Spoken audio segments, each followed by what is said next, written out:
No, myslím, že úplne vyrovnaný zápas.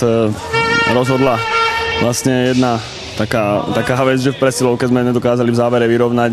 Nastrelili sme dvakrát žrtku a potom sme inkasovali od naskočeného hráča z trestnej lavice, ale myslím si, že sme nepodali taký výkon, možno sme to nezvládli v hlavách a nepodali sme taký výkon, aký by sme chceli a boli sme vlastne v takom krči a nezvládli sme to. Dúfam, že na budúce. Nemyslím, že sme sa videli s titulom, ale boli sme už vlastne jeden krok a blízko a tak sme aj teraz, ale bohužiaľ tá nervozita na tie hokejky a tá zodpovednosť nám to trošku zväzovala ruky. Ja si myslím, že musíme sa len ukludniť, nič viac, kľud na hokejky a kvalitu na to máme, aby sme to zvládli a dotiahli do konca. Nemyslím si, my sme psychicky silní, počas sezóny sme zvládli psychicky náročnejšie veci, takže toto si nemyslím. Stále vedieme 2-1 a ten meč bol na našej strane. Tak bolo tu, že už príde ten titul?